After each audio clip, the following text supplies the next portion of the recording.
I'm very excited to have Michael Williams here. Michael is a storyteller and a teacher, longtime teacher in different settings. But more Mhm. recently, Michael has been teaching memoir writing.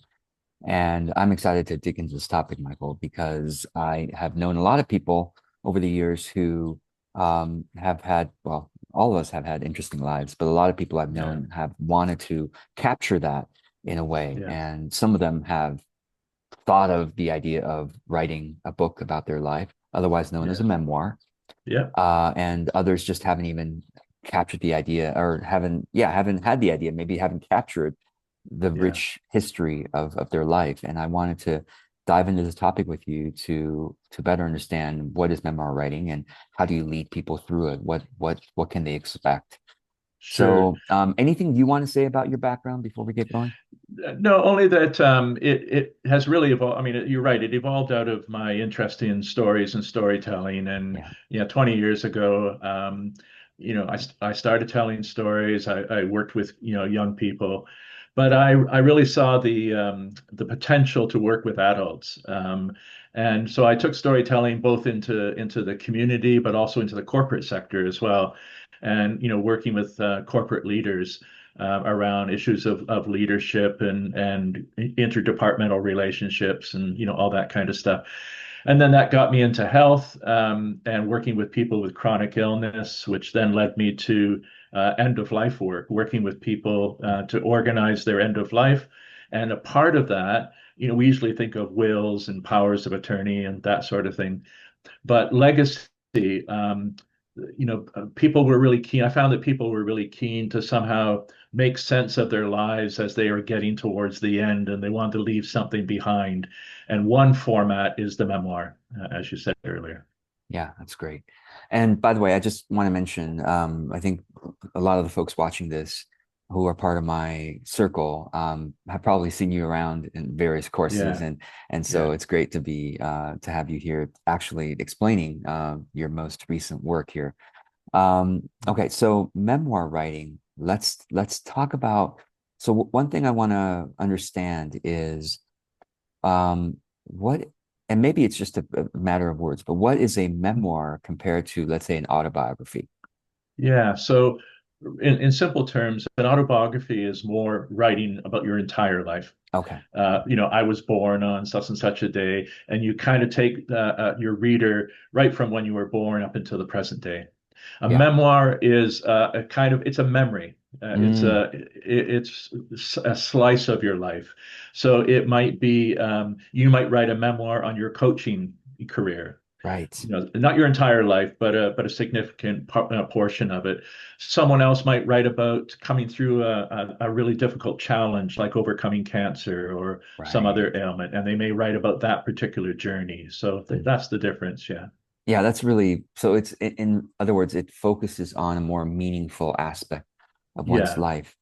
Yeah. And what have you seen to be the benefits of people who have written memoirs? Like, I can imagine, of course, it it feels cathartic and like deepening Yeah. of one's experience to have Yeah. to go through that process. But what Yeah. else have you seen? Yeah.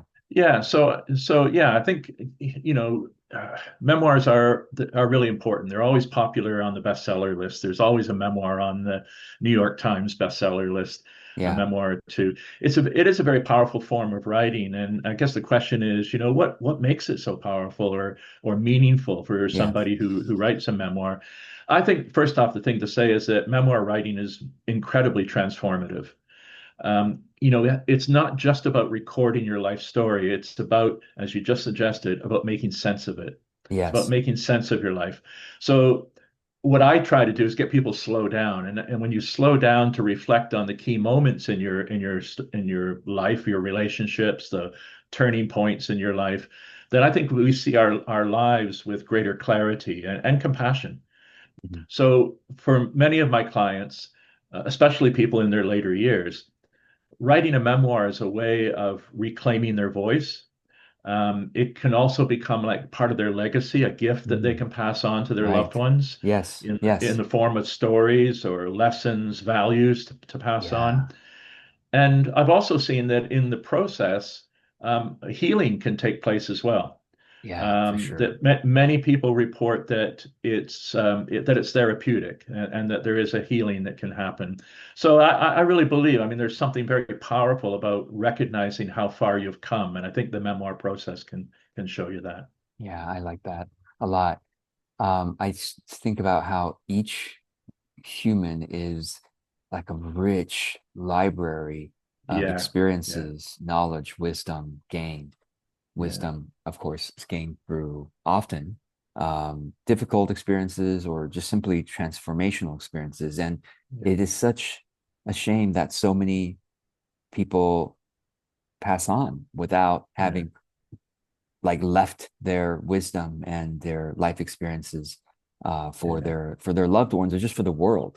yeah, I mean, yeah, this is why I'm always encouraging people to create content yeah, because your life, your history is unique, your personality and all the challenges you've been through, all this the combinations of experiences you've been through are completely unique and yeah. oftentimes very different and valuable for others to experience. Well, Yeah, your analogy of comparing individuals to like libraries yeah. is so true, and I thought exactly that when I did some work in retirement homes or senior centers, and I remember first time walking into a retirement home and seeing all of these older people sitting and just sort of staring into space. And I thought, this is like a human library here. These people are filled with stories. And I know it's so tempting to look at an older person with the white hair and just think of them as an old person, or, they don't have much going on, or they have dementia. What I found is as soon as you start talking to them, it's all about being curious, bringing curiosity to the conversation. And by asking the right questions, suddenly these most amazing stories come out of these white-haired people. They're and Yeah, you're so right. And yet, the staff, they do their best, of course, but they're often so busy they don't have time to sit with someone. And many people, no longer have families who come to see them for one yeah, reason or another. yeah. So that was, I thought, well, here's a market. This Yes, is some, another for reason sure. why I thought, Yeah, why should all this go to waste, right, right. And Fantastic. yeah. Yeah. But there's another. Well, sorry, go Yes. ahead, George. Yeah. No, no. I go ahead. I Well, was I gonna was just going to say too that despite the fact, there's all these people and we all have stories, not everybody ever, sits down to write a memoir. A lot of people think about it, but not everyone does it. And again, what I've discovered is, that there are things that get in the way. There are blocks that keep people from, writing a memoir, or even beginning it. Even though they have the idea, they get stuck. And that I was curious about that as well, and sort of started to explore that. And I think, there were sort of three sort of major things I think that get in the way. One is just a sense of overwhelm. People just don't know where to begin. I know they have a life story, but that's the problem. They have a whole lifetime of memories, and they feel paralyzed because they don't know where to start or how to sort it out. Another one is self-doubt. People will say, I don't know if my story is interesting enough, or I'm not a writer, and it's amazing how many 60, 70, 80-year-olds remember what they were told in high school. You're not very good writer, and they're still carrying that old story around with them. And they will apologize to me and say, but I'm not a writer. I could never write a memoir. Um, I just want to say I can very much relate to that because yeah, I mean, in my case, I learned English as a second language when I was young, yeah, and I've always felt inadequate with yeah, English. I mean, more recently, less of that feeling, but it's like most of my life with writing, I really disliked it. I and still to this day, I'm like, I don't mind that I'm not a great writer, but I hmm feel like I want to write things down for the sake of seeing if, well, explore my own thoughts, but also yeah, sake of seeing if it helps other people. So I just want to say, even for me, you're looking at a non-writer, so yeah, called. I don't consider myself a writer or never have until I started writing. yeah, So yeah. yeah, Well, even despite the fact that I was once an English teacher, I try to, reassure people that this isn't an English class. When people come together to write a memoir, I'm not primarily in the first instance concerned about spelling, grammar, those sorts of things. What I really want to do is to just help people get their memories down on paper, on their laptop, whatever, or even vocal recordings, because as you know, voice recordings can be transcribed relatively easily now. So I've worked with people in their 90s, with arthritis and can't write for very, long amounts of time. So I'll record them and then transcribe their recordings and then hand them back the printed versions of their stories. So there's different ways that we can do it. I think that there's a third overwhelm too, which I think is important to address, and that's emotional vulnerability.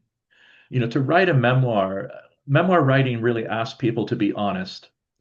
And that can bring up a fear or uncertainty about what to say, and many of us grew up with, you don't air your dirty laundry about your families and things like that. And so that can hold people back because they'll say, well, I have a story, but I don't know if I should tell it, or my parents are still alive, and I think I'd be embarrassed if my mom read this, and yet it's true for me, but I don't want to hurt her feelings. And there are all kinds of, emotional things that can come up for people, and that can often put them off from starting. So so we've got that overwhelm, that self-doubt, the emotional vulnerability, and what I try to do is offer them some structure and encouragement, of course, and a sense of safety. And we always start small. It's like, no, don't go away and write a whole chapter. Just write a small scene. Just tell me something that happened, but a very small scene, or describe a place that was one of your favorite places, or the favorite room in your house, or it's one memory at a time is the way we do it. Or I often say, write your life 2 pages at a time. I love It that. makes it more doable, and Yes. gradually the confidence builds. Right, exactly. And I like that that you give exercises to help them Yeah, start where it's more pleasant, yeah, yeah, rather than diving directly into, I mean, part of the memoir process is probably going to go through some difficult experience that was transformational or that was meaningful, yeah, made you who you are today. But that's not where yeah. we start usually, No, you know. no. Yeah, and we don't dive into trauma, and it's. I mean, my earlier before I was a teacher, I was a counselor. Worked with young people and their families. So I really respect stories. There's a kind of sacredness about a person's story, and you don't have to tell it even because I'm asking you to. It's really important, and we talk about boundaries and confidentiality. And the other thing about often work in small groups, and I think that's an important aspect of it as well. I trained in something called guided autobiography, which we work with small groups. And part of that, the reason for that is that the group itself provides the encouragement and the confidentiality, but the support, and it's wonderful to see writers supporting one another rather than depending on me, for all of the encouragement and Yes. motivation. Right. Yeah. And I think I would guess that's one of the big reasons that's that block people or stop people from writing their memoirs because, well, I'm the only one doing it and I can always put it off Yeah. instead of, Yeah. okay, here's a structure, here's a program, there's Yeah. there's a support that's right there. Like I can see other That's, people taking the yeah. baby steps that encourages me to take the baby steps. That's why Yeah. I hope that you continue providing kind of like groups and live Yeah. groups particularly, which allow people to like really find the anchor and the support to move forward in a very Yeah. real way. Anyway, so I'm just I and this is a big question, but could you walk us through the overall process then of like, Sure. okay, if someone comes into your structure, what Yeah. yeah, what are the different parts of the structure? What happens? Yeah. Yeah. So, that's a great question. So I like to say that I blend structure with soul. And I always start out with themed writing prompts, and I usually time them. So I'll give a prompt and say, "Well, write for 7 minutes." They're fun, and people enjoy that. But the timed prompt usually doesn't allow for that inner critic in our heads to kind of take over, you know. And particularly if I'm working with people that have a perfectionist tendency, I say, no, you got 7 minutes. Once your pen or you start tapping on the keyboard, don't stop, just keep going. And it doesn't give time for that inner critic to start editing you or start telling you you're not a good writer. You just write. And what I find is it's fun, and people, really, really enjoy that. So I try to build this element of fun into the joy, into the group meeting. And these prompts can be on, childhood, identity, turning points, family, other transitional important moments in one's life. And I think, is a really great way of just helping people surface these meaningful memories. And also listening to one another. They realize, oh, I'm not alone. I'm not the only one who thought that. Jane across the table, wow, she's written something kind of similar, and that's a really important aspect of it. Well, so there's a real group building that goes on when people come to my workshop, whether it's in person or online. And then we'll have kind of fun, a little bit to get the joy going, get people writing, listening, people reading back. So everybody's voice has now been heard. And then from there, we just slowly move into shaping those stories, finding the threads, the patterns, refining their voice, and just building momentum from week to week. And I usually kind of go in 6 week programs.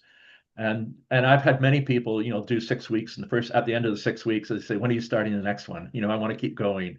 And I've had people do three and 4 groups of 6 week sessions, Yeah, I and was going to say because 6 weeks gives people a part into their memoir. Memoir is a yeah, larger project, and so yeah, it's great that you you allow people to say, "Well, I'm not done yet.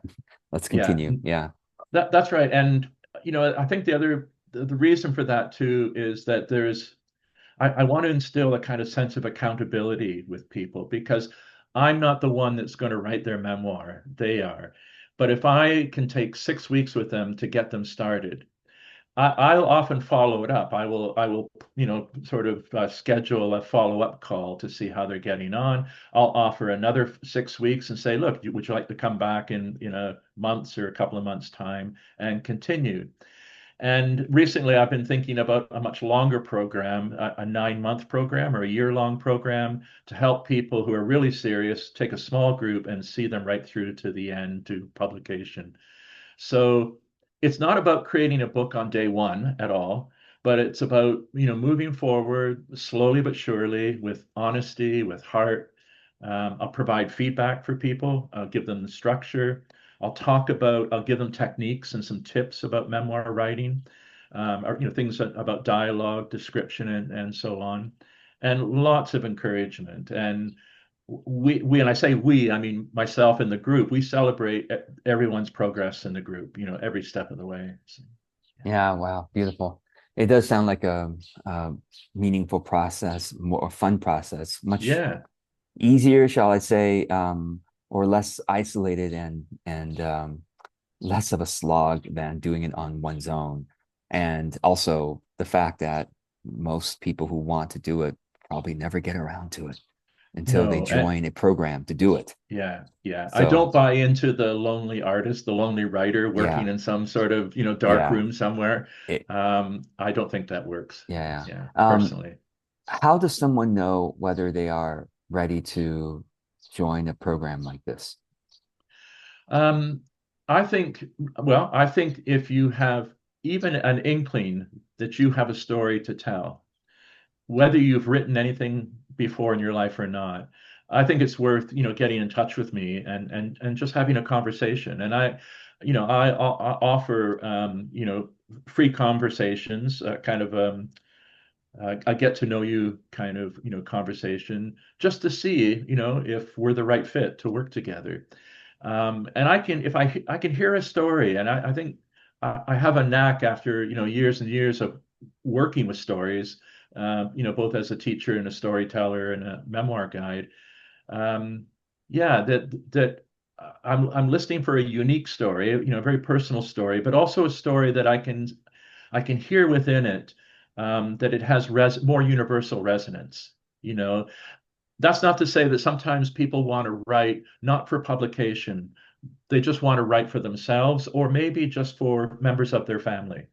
I have a client at the moment, a grandmother, who's only writing for her granddaughters. And she's not interested in, publishing to the wider world. And yet in that same group, another woman does want to, get her work published. And another woman in the group, 84 years old, she has just published. I've actually helped her finish her book, and she's got it. It's out, and we're going to do a book launch in a couple of weeks for her. So everybody has different reasons for writing. And you don't have to be publish. Self-publishing is much easier these days, so I can help people with that. But I've seen people finish their memoirs and just simply have a really deep sense of pride, or a sense of peace even.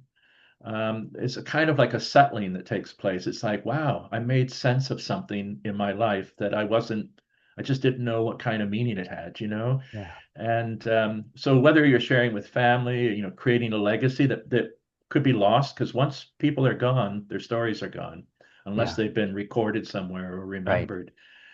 And for many people, it's very personal, it's healing. But I think people always walk away at the end of the session with I like to think, a clearer and more compassionate view of their own life, Hmm. and that maybe even it's helped them shift perspective, in a more healthy way. And I think Yeah. that's the real gift of memoir. It's like when someone says, "Wow, I didn't realize how far I'd come until I wrote this," Yeah. or now I can leave something honest and beautiful Right. for my grandchildren. Yes. That sort of thing. Yeah. Right. This is great. I also think about how it's not like you can only write one memoir, right? No, Like, yeah, you could like write more than one for sure. because earlier, as we described the difference between autobiography and memoir, memoir is, tends to be a more themed or focused book or, Yeah, work of writing. And it's like maybe once you write one, you're like, wow, that was great. Now I want to write another one about this other area of my life or this other yeah, experience. And so it's like I just want to encourage people, like, if this resonates with you, obviously you're still watching this, get started, get started yeah, writing the memoir, and then, yeah, it could be version one, you could have a version two in the future, or write about yeah, something different. But Michael, thank you so much for the work that you yeah, do, the way that you do it. And so, how can people reach out to you? Thank you for yeah. offering the opportunity to kind of Oh, talk with you and see if yeah. it's a right fit to work with you, for example. Well, thank you. And I want to say, before I go, a vote of thanks to you, George, and your community, because working in your community for the last number of years has really motivated me, and I think helped me clarify my love of story and doing this work. And I think without that's your structure. And I think your philosophy and that vision of bringing joy, into your work, yeah, I don't think I'd be doing this, or Oh, maybe thank not you. as successfully now. Yeah. But yeah, I mean, this is timely because next week, Tuesday, May 20th, I'm launching a six-session course online. And that's Tuesday, May 20th. It's at 4 p.m. Pacific, 7 p.m. Eastern. It's a six-module program, and I'm offering the first module free, kind of a free to attend. Yes. And hopefully, once people get a taste of the structure and the whole approach, I hope that they'll sign up to Yeah, take the rest totally. of the course. If somebody is watching this later, they should Yeah, reach out to you anyway, because you probably have some other program that's yeah, starting, that's yeah, related to memoir writing. People can reach out to you about possibly having that complimentary conversation to better understand the fit, yeah, for how you can support them in their memoir writing efforts. yeah, definitely. So, your website, go ahead Yeah, well, I would say I'm on most social media, but I would recommend people go to my Substack yeah, newsletter, which is guided autobiography, all one word, .substack.com. Guided and autobiography dot biography. substack.com. Yeah. Yeah, Hmm. yeah. And I've got prompts there, resources, the list of the courses, the links to the courses I'm doing, and I, Great. I have a website, but the website's there as well. It's just Yeah. michaelwilliamsstoryteller.com.